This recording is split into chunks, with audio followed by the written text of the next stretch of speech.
Welcome back to HealthWatch, presented by Novant Health. I'm June Baker, and as usual, I'll be your host today. We have another great show planned for you this month and some very exciting information about our rehab services. So our guests today include Dr. David Schutz with Novant Health Oceanside Family Medicine here in Bolivia, and he's going to talk to us about Men's Health Month, which is June. And then we'll welcome Heather Garaveli, the manager of rehab services at Novant Health Rehabilitation Center in Charlotte. And finally, we'll talk with Dr. Ryan Jordan-Hazy, who's the medical director for the Novant Health Brunswick Medical Center Emergency Department. He's going to discuss summer safety with us. So stay tuned to HealthWatch for all this and more.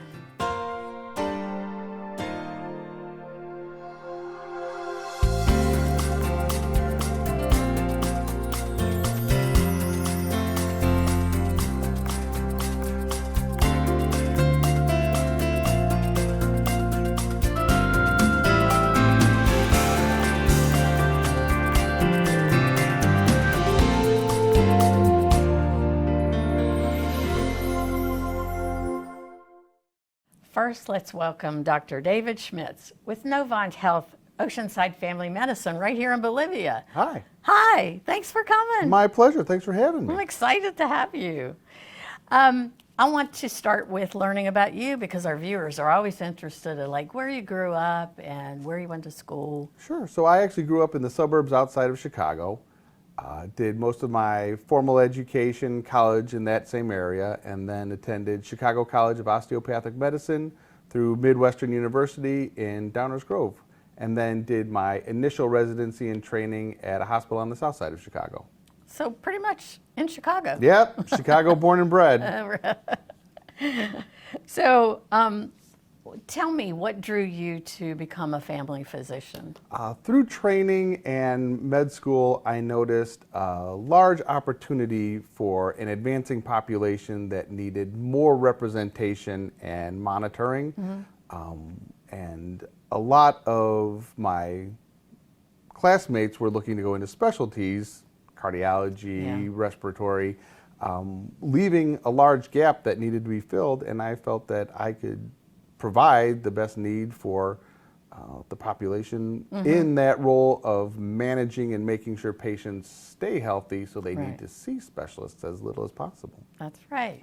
And you have the personality to do that because people, it seems to me that people find you easy to talk to. You're very open and engaging. So. Thank you. Well, I had, previous life experience doing construction work and laboratory work and just keeping grounded. So, Yeah. Well, that makes for a great family physician, though, when they listen and understand what you're trying to tell them. So, well, you were kind enough to come on today to talk about Men's Health Month, which is June.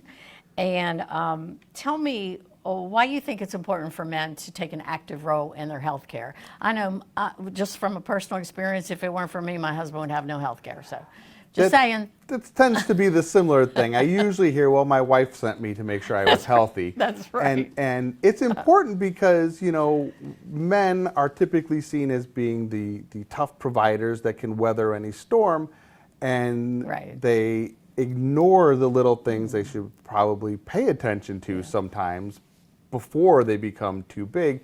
And unfortunately, even with our society and our advanced medical technology, men still die on average 5 years before their female counterparts because they aren't being screened early enough to catch things and manage them before they get bad, leading to rougher outcomes and control.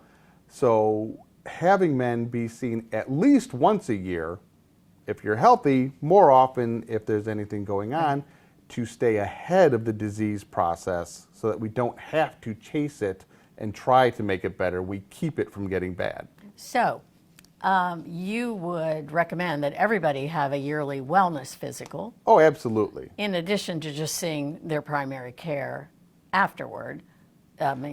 Usually the primary care does the annual physicals. Yeah, absolutely. And then continues to see. Absolutely. And then if anything is advancing and we need to incorporate the specialist, we can get you to there, direct you to the ones that we feel would best help after that. But the annual physical allows us the ability to ensure everything's normal and nothing's getting out of hand before it's too late. So how in-depth is an annual wellness physical, and there's lab work and all sorts of things that go on, right? If you watch TV and movies, it looks very invasive. It's not that bad, actually. It really is coming in, making sure we're talking about diet, health, exercise, lifestyle. We get lab work to check all of the organs, their functionality, and then kind of reviewing the systems, listening to heart, lungs, abdomen, and just having a good conversation with the patient, allowing them to the ability to say, you know, I did notice this one little thing, because that's really what we're looking for. What is that one little thing, and do we need to check up on it? Well, let's talk about some of the screenings that are really, really important for men, such as prostate, and what else is in that falls in that category. Depending on age and family history, men should start getting their prostate exams at age 50. If everything's normal, you get another PSA every 2 years till the age of 69. For high-risk populations, such as African American men and any man who's had a relative, such as a father or a brother, who had prostate cancer before the age of 65, we start screening them at 45. And any at-risk population with a family member who had prostate cancer before the age of 55, we start at 40. Similar to colonoscopies, which start now at age 45 and go through 75, unless there's anything more advanced that continues further, or, heaven forbid, somebody had a family member with colon cancer in their 30s or 40s, you start 10 years before that diagnosis to make sure you catch anything like that early. So just because you don't screen after 75 doesn't mean you wouldn't be able to have one if you have a situation. If symptoms show up, we can test anything at any age. So you may have to. That's not my favorite thing, you know. Well, I know most people. Most people don't. Thing, but would you rather get screened or have cancer? Yeah, true. Well, with the lab work, usually you do urine and blood. What are you looking for? We technically don't do a lot of urine anymore. Really? Unless there's a urinary symptom. It's not doesn't tell us very much. The lab work itself has advanced so much that we look at CBC to make sure iron concentration, red blood cells, everything there looks normal. A comprehensive to make sure we check out kidneys, liver, pancreas, electrolytes, cholesterol levels, and then any specialty things should there be an additional diagnosis. That's a lot.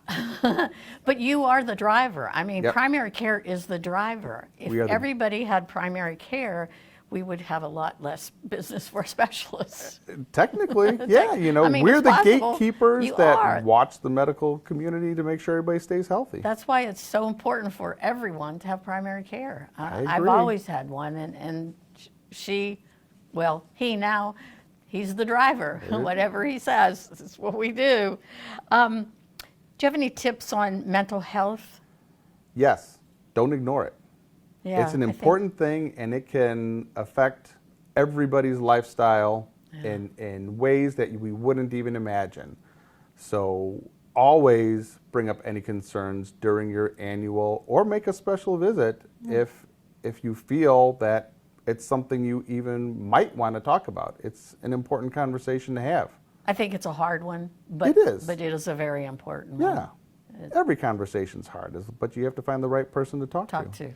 That's what I say. The great conversationalists would make the best. That's right. Primary care physicians. Well, thank you so much for coming today. I really appreciate your time. I hope to have you back real soon, because I hear that there's a new building in the works, and there'll be new offices, and you'll have one of them. I will. That'll be great. Too. So hopefully we'll see that real soon. Great. Thanks so much. Thank you.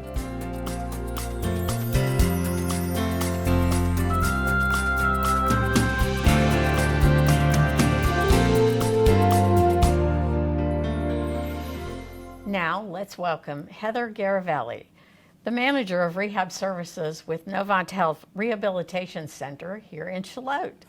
Thank you so much for coming today, Heather. Thank you for having me, June. Yeah, we've got some exciting news to talk about in a little bit. But first, tell me a little bit about outpatient rehab services. Just give me an overview. What kind of services does that entail? Yeah, so our rehab center has physical therapy, occupational therapy, and speech therapy. So we cover the whole gamut of rehab. Awesome. So our viewers will understand and give me a little better understanding. Tell me a difference between physical therapy and occupational therapy. That's a good question. So physical therapy is more gross motor. We always say that they'll get you from point A to point B, and then occupational therapy is going to help you when you get there. So they're more coordination, yes, like dressing, bathing. So we'll help you get out of the bed and get to your dresser, but they're going to help with, pulling out your clothes, dressing, bathing. Putting socks on? Yep, putting socks on, all of those good things. And then there are a lot more shoulder, wrist, elbow, hand. Yeah. So, yes. Oh, wow. Tell me some of the reasons people will need physical therapy. For anything. Pain, post-op after you have a surgery, vestibular issues, vertigo. Vertigo. Yep, incontinence, pelvic pain. A little bit of everything, balance, any neurological, disorder.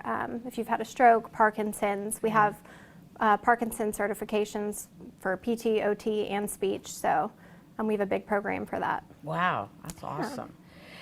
So if somebody needs to come to physical therapy, do they need a provider referral? So in North Carolina, it's actually direct access. So you can go it straight to, yes. But we always recommend getting a referral regardless, just so your provider knows what's going on. It's better communication, and then insurance will definitely cover it too. So it's just a safe spot. Yeah, I definitely recommend it. So I know that folks come to physical therapy maybe 2 or 3 days a week. Yes. So what happens when they go home? Should they continue that on their own Absolutely. In between visits? Yes. So we will give you exercises. We want to make sure it fits into your lifestyle. So if you're coming to physical therapy, OT, speech, and it's just too much or you don't know why you're doing something, definitely ask, because the more you do at home, the quicker you're going to get better. You're only with us, if it's 2 days a week, you're with us an hour and a half. So there's a lot of time spent outside of rehab. So, there's a lot of time to be working on things to get better. Right. I know that it varies, the length of time that you're in therapy, it varies with the person or the condition. But is there, do you start with a 6-week program or 12 weeks? Or what we tend to do is start with 4 weeks. I think a lot of the patients will end up being 2 times a week, which is standard, but they can do 1 or 3 times. Some of our Parkinson's patients do 4 times a week. And then we'll go through the 4 weeks, we'll kind of reassess, see where you're at, and we can extend it out. I'd say usually around 12 weeks will be the max. But some people are better over, a couple visits, or they feel comfortable doing it at home, and they get better that way. So. Right. Well, I know it depends on your plan, your insurance plans, and things like that, but most health insurances cover physical therapy. Absolutely, yes, they do. Yeah, especially after a surgery or something like that. Yeah. So let's get to the fun stuff. You have a new space. We do. And I want to know all about it. So you have so much more room. I know, it's huge. Well, it's first, beautiful. tell us where it is. Okay, it's at 512 Village Road in Charlotte. So that is down by Novant Health Oceanside. Family medicine. Yes, family medicine. And the Food Lion kind of over there. It's a large 2 gym areas, huge treatment rooms. We have some new equipment so that we can, help everybody with everything a little bit better. Very exciting. It's very beautiful, which always makes it more fun. So. Yeah. So tell me how much space you have. I do not know the exact square footage. But I'm sorry. You have 2. That's okay. That's too far in the weeds. Right. Yeah. But you have many more treatment areas. Yes. Is that right? Yes. And do you have private treatment rooms? We do have private treatment rooms. So any patient that needs, private space or to do your evaluation so that you're comfortable, speaking about everything, yes, there is a lot of private space, and then we have the open gym area too. Tell me about the furniture. Is it beautiful? It is gorgeous, yes, and it's new and beautiful. The colors are beautiful. It's very bright and airy. Yeah. You touched on equipment. Have you added new equipment? We have. We have new weight equipment, some things for balance, a little bit of everything. So, yeah. Wow. Yes. It's been a long time coming. We're excited. Tell me how do you think the patients will benefit more from this new space?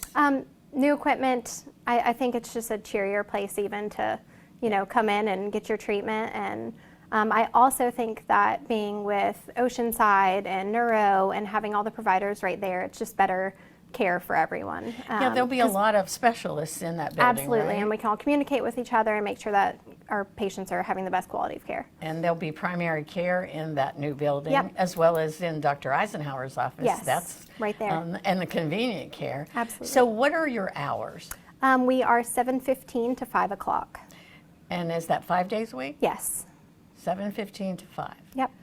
And again, you don't really need a referral, but it's a great idea to have I would one. recommend a referral, yes. Yeah. Well, Heather, it's been such a pleasure to have you here, and I'm so excited about the new space. So is there anything you'd like to say to our viewers before we close? Yeah, I would just say if you're having any pain, struggling with, doing something that you used to be able to do well, or balance issues, anything that you can think of, definitely go to your doctor and talk to them about it, and we'd love to see you and help you out at our clinic. So. At your new space. Yes, at our new space at 512 Village. Thank you so much, Heather. Please Thank you, come June. back. I will, thank you. Okay.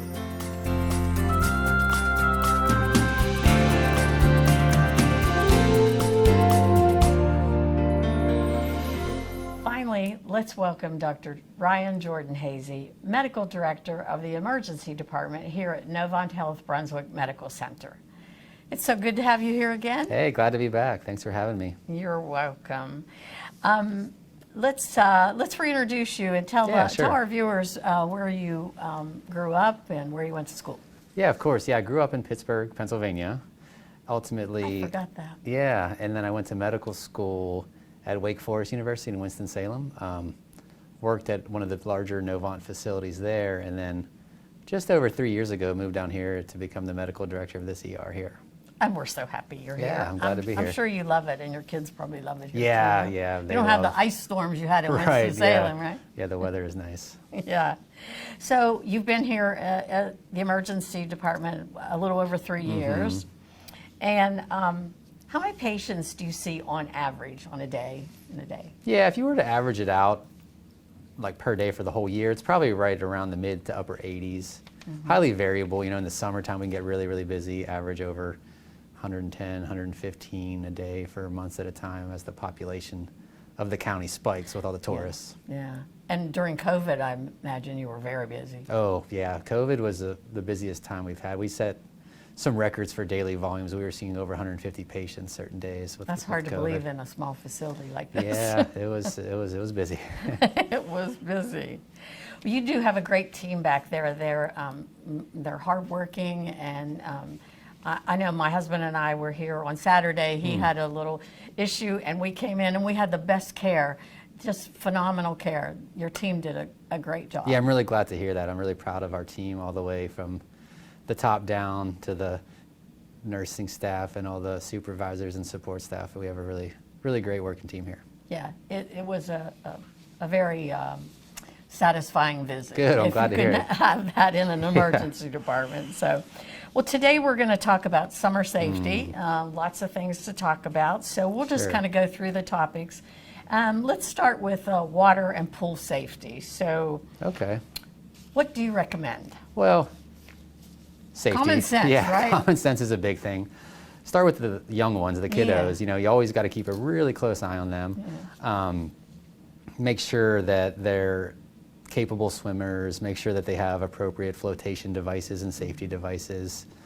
Don't kind of let your guard down and assume that you're going to hear something go wrong in a pool, because sometimes something will happen and it can be very quiet. So any young kids, you got to pretty much just constantly stay on top of them and make sure someone's watching them. And they're all over the place. You can't keep track exactly. of them. And they all look alike. Yeah, it is tough, especially here at a public pool with a bunch of other kids. So you got to really stay vigilant. Yeah. How about life jackets? Life jacket's super important.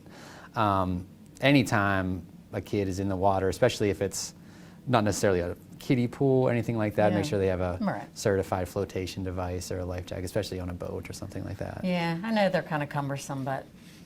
Yeah, my daughter, the first few times we've taken her out of boat, she hated wearing her life jacket, but they get used to it eventually. They do. And you cannot take it off. It's like no the matter masks. What. They got used to it. Exactly. They'll get used to that. Exactly. And they don't like car seats, but they get used to that too. But you do it. Yeah. That's right. How about diving accidents? Do you see many diving accidents? They're not particularly common, but they are very dangerous. Yeah, very dangerous. You got to make sure that the water is at appropriate depth for you to be diving in, and if it's not clearly obvious, don't risk anything. Yeah.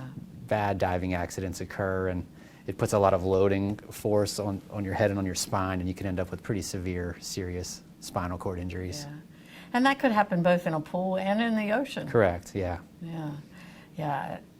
It's so unlevel. Sometimes you walk in and then you just drop off, or you walk in and you go up a hill. Yeah, the ocean, yeah. It it is tough to judge. So you're better off really not diving head first in any sort of walkable distance into the ocean. Yeah. Let's talk about ocean safety and like rip currents.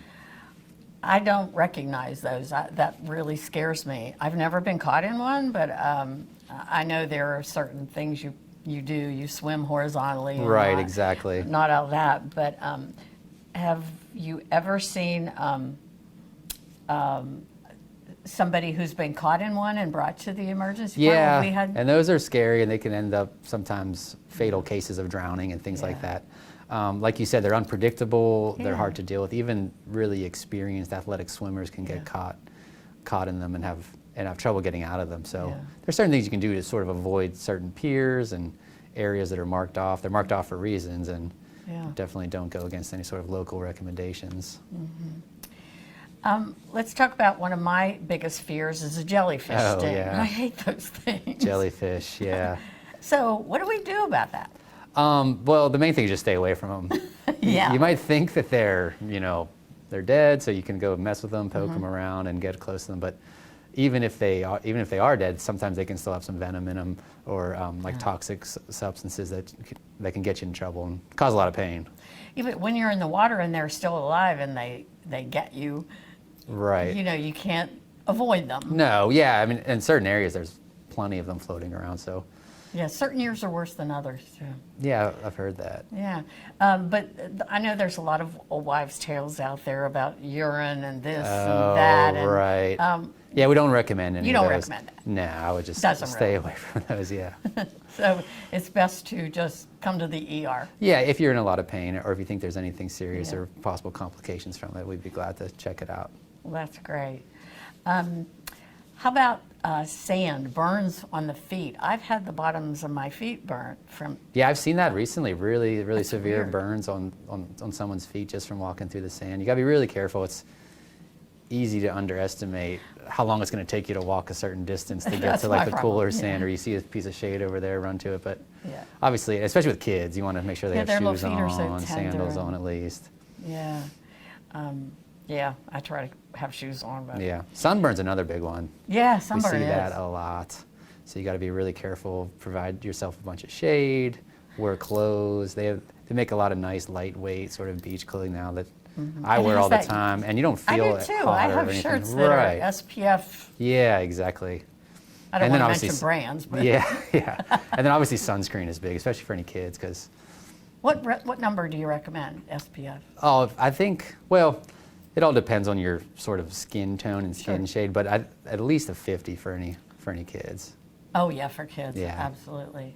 But my poor grandkids, I don't know how they even got any sun because they were just slathered. Yeah, that's how my wife and I are. It's like every 20 minutes I'm throwing more sunscreen on them. Reapply. Yeah, just to be safe. And then it gets in their eyes and it burns. And they hate that. It's a battle. It is a battle. Yeah. So, I'm always concerned about like when my husband will be working out in the yard and it's really too hot and he tends to not drink enough water. So talk to me about heat stroke versus heat exhaustion. Oh, right, yeah, so heat-related illness. That's another really common thing we see around here. And that's something, we see a lot of the sunburn and things like that with tourists and people that aren't necessarily used to it, but even people that live here their whole lives can underestimate, how hot it is, and they're outside doing yard work throughout the day, and they end up severely dehydrated, or can even get to the heat stroke level where your body overheats and you get altered mental status, or you get confusion, which can be an emergency, and you can need admission to the hospital. So at one point, do you want to get to the hospital? Is that at heat exhaustion? Well, hopefully you avoid it all, right? So you okay. recommend like prevention, right? You want to take a lot of breaks. You want to wear protective clothing. You want to stay well hydrated. Anytime the heat index is over 100, I would say, just avoid whatever project, or especially running or working out outside. Yeah. Just save it for another day or a different time. Landscapers and construction workers. Yeah, it's tough for them. They don't have a lot of choice. Yeah, so they have to be outside. It's their job, so they need to be really careful. Yeah. And just pay attention to the symptoms. And it's easy to underestimate how much body fluid you're losing through sweating. So people can come in, like I've seen it, they come in, they say, I've drank 5 water bottles today, but it's not enough sometimes. Man. If it's 100 degrees out. Yeah, well, I guess we don't realize that. Yeah, just gotta be really careful. Yeah, there are a lot of boats around here, and a lot of new boaters. They buy a boat and they go out. Right. And I think that water safety is really important for those folks. And, of course. And life jackets are very important. Right. So, because I'm sure you've seen a number of boat accidents, and they're not. Yeah, boating. So the number one most important thing, which is pretty obvious, avoid drinking while boating. Right. Even though it's common, but it's illegal and you shouldn't be doing that. That's a huge safety hazard. Yeah. And like you said, life jackets, and just being really careful, especially on busy days, holidays, we see a lot of boating incidents because the waterways are jam-packed and people aren't quite experienced enough to know how to avoid certain things. Yeah. Before we wrap up, I wanted to touch briefly on hurricanes and how we're better prepared in terms of medical supplies. What would you recommend? Yeah, so this is a big issue, especially for anyone with chronic diseases or who are older that need very regular medical care. I mean, obviously, first and foremost, evacuate if you can, get somewhere safe, get somewhere far away that you won't have any issues with. But if you do get stuck, we recommend, coordinating with your doctors or with your specialists, backup plans in terms of having medications, or people that are on oxygen, making sure you have backup supplies for your oxygen tanks. Or if you're on dialysis, for example, that obviously is not something you can store at your house, but you need to come up with some plans with your doctors about. Yeah, so plan ahead. Correct. Because we're already in hurricane season. Yeah, now's the time to be thinking about it. And it's a long season. Yeah, months long. Yeah, so it's time to get ready now. Yeah, it really is. Yeah. Well, thank you so much for coming on the show today. It's always a pleasure to have you. Yeah, thanks so much. Come back and see us soon. Yeah, I hope everyone stays safe this summer. Yeah, put that sunscreen on. Yes, ma'am.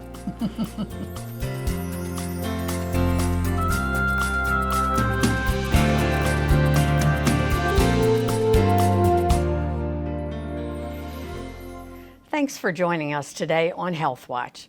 I hope you enjoyed the show, and I hope you found the information valuable to you and your family. If you're new to the area and you're looking for a physician, or you just want to know more about Novant Health and its services, please visit our website at novanthealth.org.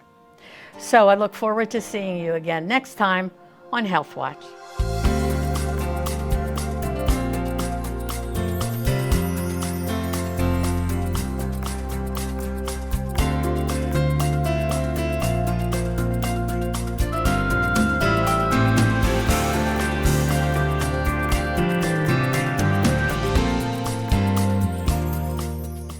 Say hello to the internet of tomorrow. Compelling, absorbing, all-encompassing. Delivered to your home at up to 1 gig. That's 1,000 megabits per second. That's fast. Really fast. All so that you can do a little of this, and a whole lot of this.